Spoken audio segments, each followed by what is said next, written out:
오늘은 여섯 번째 나팔 재앙으로서 대재앙 속에 하나님은 무엇을 기대하실까라는 제목으로 함께 나누려고 합니다. 유예 기간이라는 단어가 있습니다. 유예 기간. 이것은 법률 용어로서 당사자나 그 밖의 소송 관계인들의 이익을 보호하기 위하여 법률이 일정한 사항에 관하여 일정한 시간을 미뤄두는 기간입니다. 그래서 어떠한 법이 시행되기 전에 유예 기간을 두면 그 기간 동안에는 아직은 그 일이 일어나지 않고 어느 일정한 시간이 주어지는 것을 유예 기간이라고 합니다. 그래서 유예 기간은 말 그대로 기간이 정해져 있습니다. 그리고 이 유예 기간이 이제 지나면 이제 법대로 집행이 돼서 법이 실행되는 것을 말합니다. 근데 사람들은 이제 이 유예 기간이라는 것을 받게 되면은 그것이 영원할 것처럼 생각합니다. 왜냐하면 유예 기간이 이렇게 짧은 게 아니라 몇 개월 이렇게 되다 보니까 어느 순간 그 감각을 잃어버려서 계속 그 유예 기간이 지속될 거라는 생각을 한다라는 거죠. 하지만 유예 기간이라는 것은 나에게 맞춰진 것이 아니라 대부분 공통적으로 적용되는 시간입니다. 그러니까 약속된 시간이고 정해진 기간이 있다라는 것이죠. 그래서 내가 적응하지 못하고 내가 인지하지 못하고 내가 이해하지 못하고 해서 유예 기간이 연장되지는 않습니다. 그래서 유예 기간이 지난 후에 내가 법에 대하여 어떤 잘못을 저질렀을 때 그것에 대하여 벌을 받을 때는 억울하고 안타까워도 이미 입법이 예고된 것은 무조건 시행되기 때문에 유예 기간이 지나면 법대로 진행됩니다. 그러니까 우리가 일반 일상에서 유예 기간에서 제일 많이 걸리는 게 이제 교통법규에 관한 것입니다. 교통법규는 어느 정도 유예 기간이 지난 다음에 그 기간 동안에는 이게 그 법에 저촉이 돼도 이제 경고를 받거나 그거에 대하여 주의를 받지만 유예 기간이 지나면 이제 벌금을 받거나 이제 그것에 맞는 법의 집행을 받기 때문입니다. 이런 것처럼 성경에서도 하나님께서는 유예 기간을 두실 때가 있습니다. 그래서 하나님께서 어떤 심판을 하실 때에 그리고 어떤 일을 이제 행하실 때에 대부분 이제 안 좋은 부분이겠죠. 복을 주시거나 은혜를 주시는 때 유예 기간보다는 대부분은 어떤 안 좋은 상황 때에도 유예 기간을 주십니다. 그래서 성경을 읽다 보면은 인간의 죄가 극에 달해서 지금 당장 하나님이 심판하셔도 아무 문제가 없을 것처럼 보이고 지금 당장 그 사람들이 어려움을 당하거나 나라 같은 경우는 멸망을 당해도 이상하지 않은 상황에서 하나님께서는 유예 기간을 주십니다. 예를 들면 노아의 심판 때가 그랬습니다. 노아의 가정을 제외하고 온 인류를 심판하려고 하실 때 하나님께서는 심판하시겠다라는 말은 하셨지만 일정한 유예 기간을 주셨습니다. 그래서 이들을 바로 쓸어버리지 아니하고 노아에게는 그 유예 기간 동안 방주를 지으라고 말씀하십니다. 그 이유는 이 경건한 노아의 가정과 그리고 피조물 중 한 쌍씩 보호할 기간을 주신 것입니다. 그러니까 살아야 될 사람들, 구원해야 될 사람들이 어느 정도 준비되어 있도록 동시에 하나님은 그 유예 기간을 주신 것이죠. 이외에도 하나님께서는 이스라엘 백성들을 이제 심판하실 때마다 이런 유예 기간을 주시고 선지자들을 통하여 회개하여 돌아올 기회가 오도록 외치도록 했다라는 겁니다. 그러니까 바로 심판받으면 살아남을 사람이 거의 없었지만 이 유예 기간을 통하여 선지자들이 그때라도 회개해라, 돌아와라, 하나님을 따르라라고 하면 그나마 구원받는 사람이 있고 그것마저도 지키지 않는 사람은 나머지는 이제 심판을 받는 모습입니다. 오늘 나오는 이 여섯 번째 나팔 재앙이 이거와 관련이 있습니다. 그동안 하나님께서 미루어 오던 어떤 심판의 유예 기간이 이제 철회되는 사건으로 볼 수 있습니다. 그래서 13장 14절을 보면 여섯째 천사가 나팔을 불매 내가 들으니 하나님 앞 금 제단 네 뿔에서 한 음성이 나서 나팔 가진 여섯째 천사에게 말하기를 큰 강 유브라데에 결박한 네 천사를 놓아주라 하매라고 말합니다. 여섯 번째 나팔을 불자 하나님 앞에 있는 금 제단의 네 뿔에서 이제 음성이 들립니다. 네 뿔은 이제 네 제단 네 모퉁이에 이렇게 나와 있는 그런 조형물로서 하나님의 힘과 상징을 나타냅니다.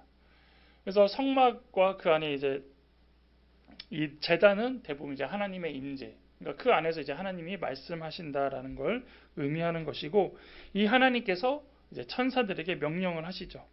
그래서 거기서 하신 명령이 뭐냐? 큰 강 유브라데에 결박한 내 천사를 놓아주라. 자, 그러면 그 큰 강 유브라데에 있는 내 천사는 누구냐? 앞에 7장 1절에 나왔던 천사들입니다. 7장 1절에 이르에 내가 내 천사가 땅 내 모퉁이에 선 것을 보니 땅의 사방의 바람을 붙잡아 바람으로 하여금 땅에나 바다에나 각종 나무에 불지 못하게 하더라. 기억나시나요? 이때 내 천사들이 각 땅 끝에 있었는데 이제 심판을 하려고 준비하기 전에 이 명령으로 붙잡아 두셨다라는 겁니다. 그래서 그 바람, 땅과 바다에 바람을 불지 못하도록 하는데, 이 땅과 바람에 부는 불은 곧 심판, 재앙을 이야기하는 것이고, 이들을 붙잡아 놓은 이유는 바로 이제 14만 4천, 인침을 받는 14만 4천이 아직 그 자리에 있기 때문에 그들을 건지기 위해서, 그들에게 인쳐서 이제 구원하기 위해서 아직 심판을 남겨놓고 이렇게 붙잡아 뒀던 그 사람들입니다. 그래서 하나님께서는 심판하시기 전에 일단 택하신 자들을 보호하기 위하여서 온 세상의 심판의 재앙을 유예시킨 것입니다. 즉 하나님께서 한 번에 모든 사람, 한 번에 이 세상에 종말을 하실 수 있는 분입니다. 순식간에 종말을 갖게 하고 심판을 갖게 하지만 죽은 사람은 상관이 없어요. 이 세상에 없으니까. 근데 지금 이 땅 가운데서 하나님을 믿는 사람들은 같이 망하게 할 수 없고 멸망당할 수 없기 때문에 잠깐 동안 그 유예 기간을 통하여서 하나님이 이 땅에 있는 신자들을, 성도들을 구원할 기간을 이제 만드는 것을 이제 심판의 유예 기간으로 우리가 이해할 수 있다라는 것이죠. 그리고 이제 다 이제 건져냈습니다. 인침 받고 구원시키고 이제 그들을 어떻게 해야 될지 하나님이 다 이제 손을 쓰자 이제 믿지 아니하는 사람들, 이제 악인들을 향한 심판들이 본격적으로 시작되는 것입니다. 그래서 이제 그 과정 가운데 이제 잡아두었던 내 천사들을 이제 풀어줍니다. 그럼 이제 이 천사들이 이제 해야 되는 일들을 해야겠죠. 그래서 이제 큰 강 유브라데에서 풀어나면서 이제 여기서 얘기한 종말의 바람을 불어일으킨데, 이것은 무슨 의미일까요? 그러면 이때 천사가 오면은 종말이 일어날 것이고 그 중에 하나의 어떤 현상이 일어날 것인데, 이것은 어떤 의미였냐면 당시에 이스라엘의 지리적 위치와 역사적 사건을 이제 이해하면 되는 것입니다. 유브라데 강은 당시에 지금도 어디에 위치해 있냐면 1세기에는 로마 제국의 동쪽 국경이 유브라데 강이 흘렀습니다. 그러니까 지금하고는 이제 다르죠. 그 당시에는 로마가 1세기만 해도 점점 커지고 있었고 그 이후도 더 확대가 되지만 이제 유브라데 강을 기준으로 봤을 때는 1세기 로마 지경의 제국의 동쪽 국경이 이제 유브라데 강이었습니다. 그래서 이 유브라데 강 건너편에는 로마를 2번 패배시킨 파르티아 제국이 자리 잡고 있었고, 이 강은 총 길이가 2680km여서 그동안 이제 외세의 침략을 막아주는 경계의 역할을 하고 있었습니다. 그래서 이런 지리적 특성을 이제 염두에 두고 있을 때, 이렇게 큰 강을 끼고 긴 강을 끼고 있는 로마가 계시록 16장 12절에서 이제 6번째 이 대접 심판을 접목해 보면, 천사가 대접을 유브라데 강에 쏟자 강물이 마르고 동방의 왕들이 침략을 합니다. 그러니까 대접을 쏟자 일어난 심판이 이제 로마 입장에서는 이제 외부가, 다른 나라 민족들이 쳐들어 온다라는 것이죠. 그래서 천사가 제국의 최후의 경계로 의지하는 이 유브라데 강에서 풀려난다는 것은 파르티아의 기병대가 로마에 쳐들어왔던 것처럼 내 천사도 온 세상의 왕들과 이제 마병대를 동원해서 세상의 재앙을 가져와 가차없이 공격하는 것을 의미합니다. 그래서 실제로 로마를 쳐들어왔던 파르티아 군대를 의미하기도 하고, 이것을 상징으로 이제 이 세상의 심판도 그거와 똑같은 모습으로, 그거와 비슷한 의미로 온다라는 것을 동시에 여기서는 말하고 있다라는 것이죠. 또한 16장 16절에 의하면 유브라데강 건너편의 왕들과 그 세력들이 장차 이제 이 유브라데를 건너와 아마겟돈에 규합하여 최후의 전쟁을 준비하는 이런 역사적인 사실과 또 이런 신학적인 사실을 동시에 말하고 있습니다. 자, 그렇다면 이제 하나님께서는 어떤 목적으로 유브라데 강에서 이 천사들을 풀어 주셨을까요? 자, 일반적으로 이 천사를 통해서 이제 심판하실 거라고 얘기를 하는데 그 구체적인 부분은 이것입니다. 15절에 내 천사가 놓였으니 그들은 그 년 월 일시에 이르러 사람 3분의 1을 죽이기로 준비된 자들이로라.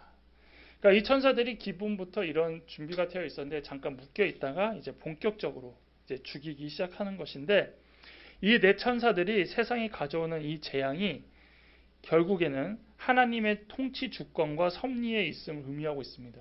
즉 이 천사들도 누구의 말에 따라서 하고 있냐면 하나님의 말씀에 따라서 움직이기 때문에 하나님의 주권으로 된다라는 걸 의미하고 있고 또한 이 천사들의 목적은 온 세상 사람의 3분의 1을 죽이려고 하는 것입니다. 자, 그런데 이 천사의 수는 넷이지만 이 천사들만 사람의 3분의 1을 죽이는 것이 아니라 이제 누구를 끌고 오냐면 수많은 마병대를 끌고 오는데 그 수가 2만만이라고 표현을 하고 있습니다.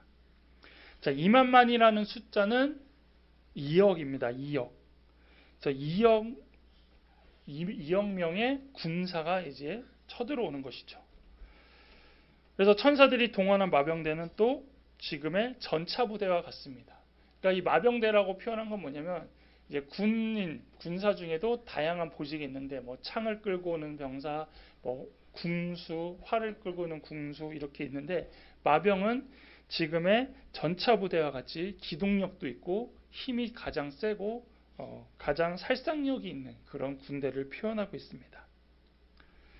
자, 그리고 이 마병대는 훈련하는 것도 일반 보병보다 비용이 많이 들고 시간도 많이 드는데 그 이유는 말의 값이 일단 또한 비싸고 또 그 말도 별도의 훈련을 시키는 시간이 필요하기 때문에 이 마병대를 조직하는 것은 그런 돈도 많이 들고 시간이 들매도 가장 강하고 또한 마병대가 강할 때에 전쟁에서 유리한 군대이기 때문에 이 마병대가 군사 중에서는 가장 당시에는 센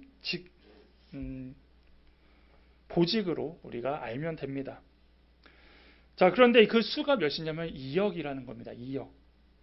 지금도 군사의 수가 2억이라고 말할 수 있는 것은 상당히 많은 수의 군대입니다. 당시 로마의 제국 군대는 총 24군단 12만 5천 명이었고 군사력으로 계산하면 이제 거의 1000배 차이가 나는 이 군대가 쳐들어오고 있다라는 것이죠. 그래서 로마 제국의 인구수가 약 5천만이고 그 당시 그 전 세계의 인구를 2억에서 3억으로 추정하면 지금 마병대의 수는 당시 세계 총 인구와 비슷한 수로 붙는 것입니다. 그러니까 어마어마한 군대에 이 마병대가 천사들과 함께 심판을 위하여 오고 있다라는 것이죠. 그래서 천사가 2억이라는 것은 온 세상에 재앙을 가져오는 천사의 규모와 그 군사가 압도적으로 강력하다라는 것을 보여주고 있고 이들이 움직이면 아무도 막을 수 없다라는 것입니다. 그리고 실제로 역사적으로나 뭐 영화나 드라마에서도 군사가 2억이나 온 것은 거의 불가능하죠.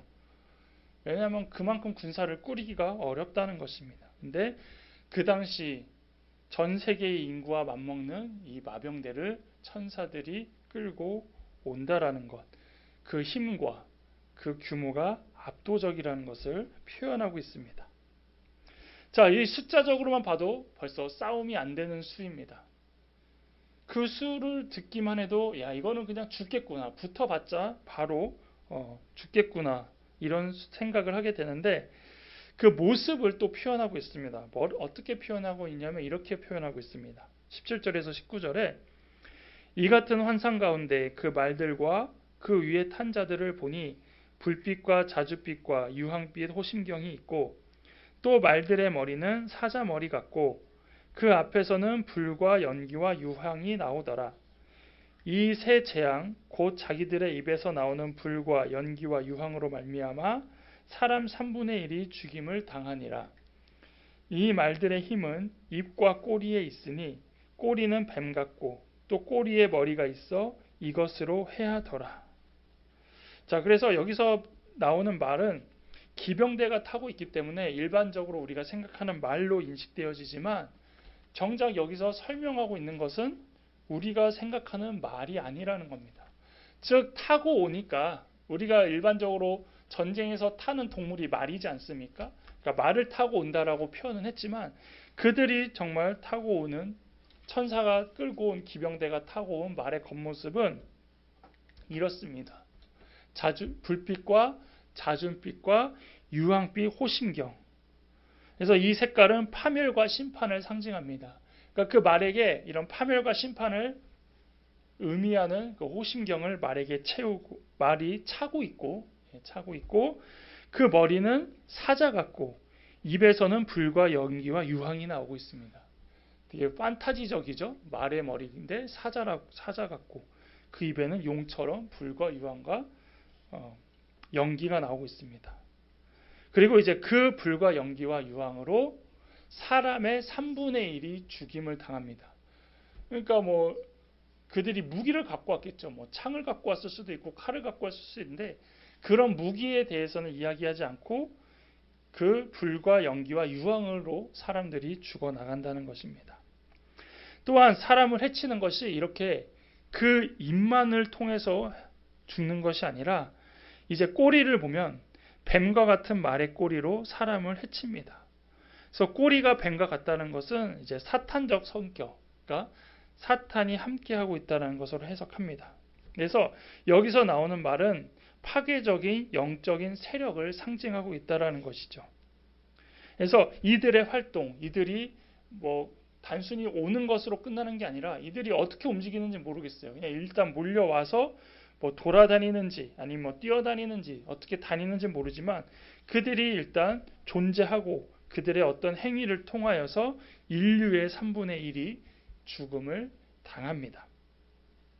자, 그렇다면 여기서 이제 우리가 궁금한 건 뭐냐면 지금 이들이 심판하고 있는 사람들은 이 땅에 하나님을 믿지 않는 모든 사람들입니다. 왜냐하면 이미 믿는 사람들은 앞에서 얘기한 것처럼 다 따로 건짐을 받고 구원을 받았기 때문입니다.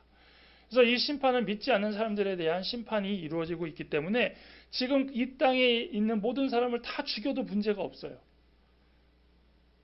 그 당시 존재했던 사람들과 거의 맞먹는 기병대였기 때문에 충분히 죽일 수도 있었다라는 거죠. 그런데 처음부터 목적이 나와 있습니다. 몇 명만 죽이기로 되어 있냐? 이 세상에 존재하는 인구 중 3분의 1만 죽인다라는 겁니다. 그렇다면 왜 그렇게 엄청난 병력과 엄청난 힘을 가진 병력을 가지고도 왜 3분의 1만 멸망을 시켰을까요? 이제 바로 여기서 하나님이 원하시는 걸 우리가 찾을 수 있다는 겁니다.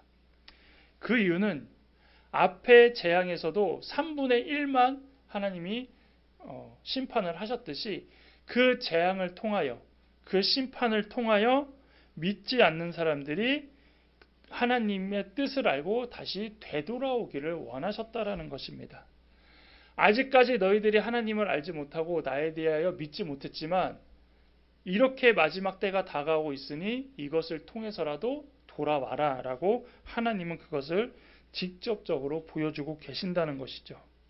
즉 아직 이 심판으로 인하여 인구의 3분의 2가 남아있는데 그 중에서도 하나님을 믿고 따르는, 왜냐하면 아직 최종 종말이 오지 않았기 때문에 최종의 심판이 이루어지지 않았기 때문에 아직까지 기회가 있다라는 걸 보여주고 있다라는 것입니다. 그래서 지금 이 내천사와 기병대가 휩쓸고 간 그 끔찍한 파멸의 힘을 경험했다라면 또한 들었다라면 그것을 또 알았다라면 남은 사람들이 해야 될 건 무엇이냐면 바로 하나님께 돌아와야 된다는 겁니다.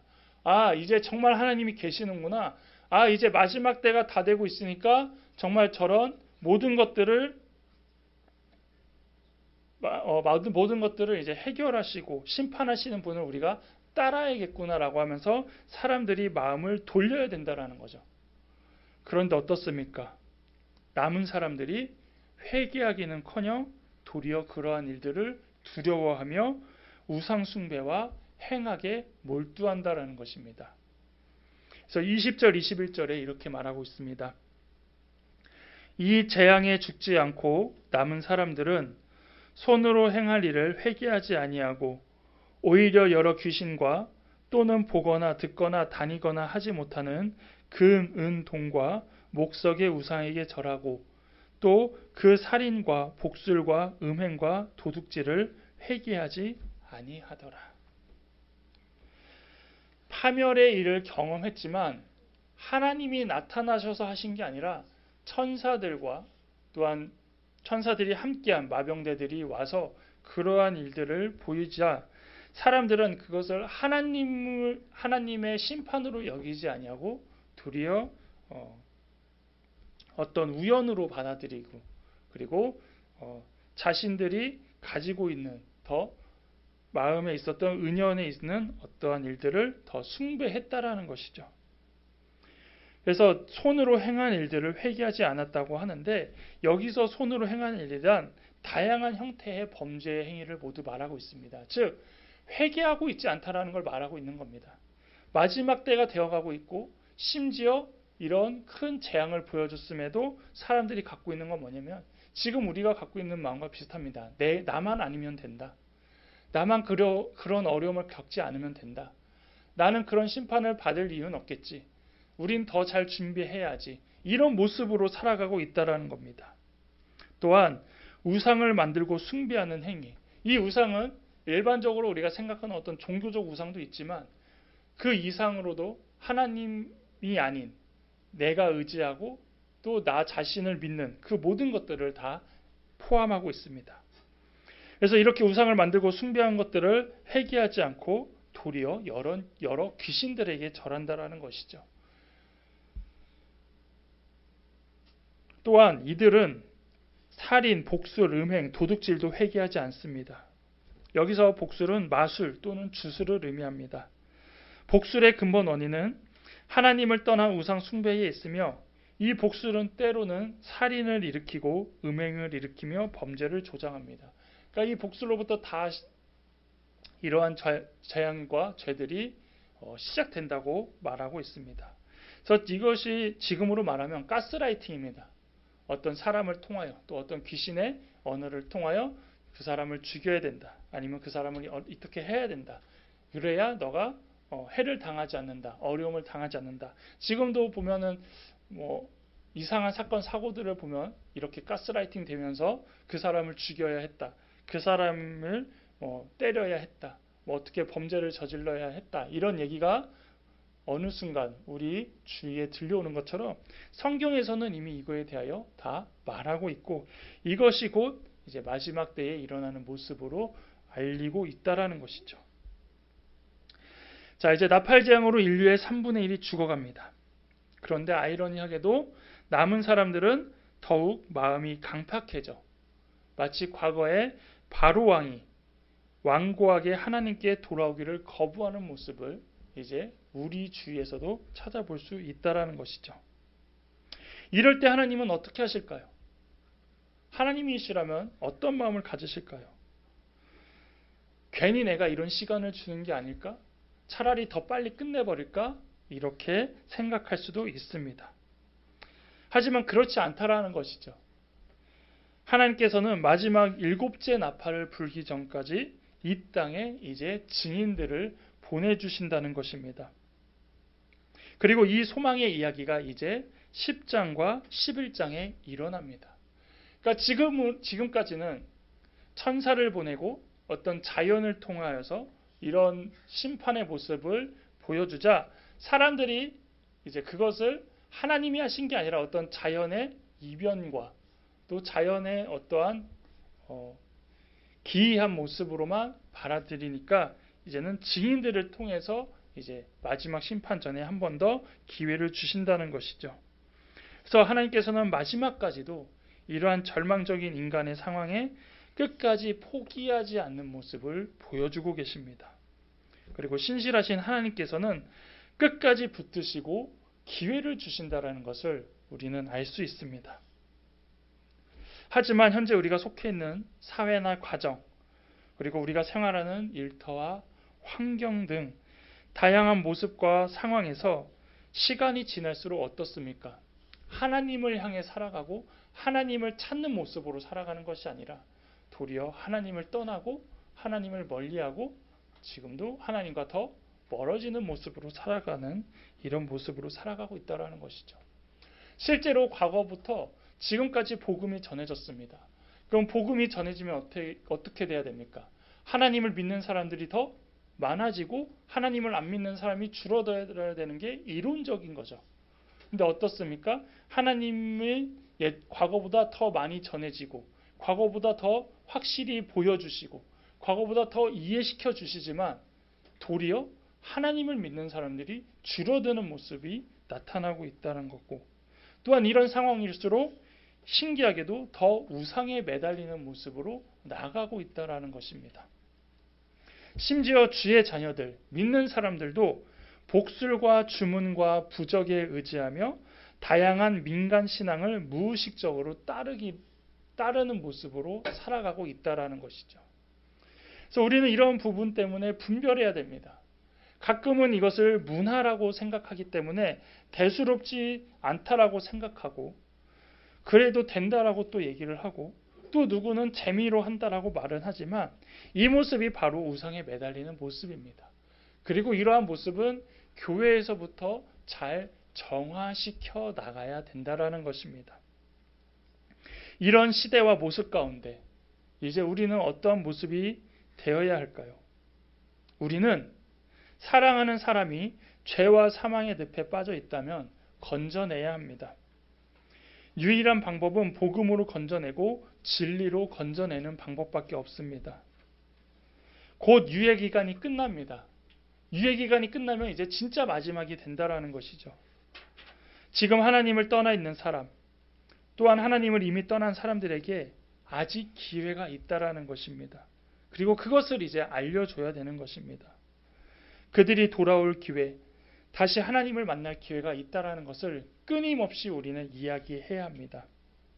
또한 하나님이 아직 포기하지 않으셨는데 우리가 포기하면 안 됩니다. 여섯째 나팔재앙이 일어나는 모습과 과정과 결과를 통하여 우리도 마지막까지 그 하나님의 간절함을 공감하고 하나님의 사랑을 전하기 원하며 또한 담대하게 악과 우상 숭배에 맞서는 여러분이 되어야겠습니다. 하나님은 얼마나 간절하실까요? 이 유예 기간이 끝나면 결국 사랑하는 사람들 어쩔 수 없이 믿지 않음으로 다 지옥으로 보내기 때문에 마지막까지 건져서 천국에서 함께하기를 원하는데 그 간절함이 하나님의 심판 가운데도 묻어나 있다는 것입니다. 그래서 우리에게는 아직 기회가 있습니다. 간혹 주위에 미신이나 주술행위 같은 것을 알고 있고 따르고 있다면 반드시 우리도 그것을 버려야 합니다.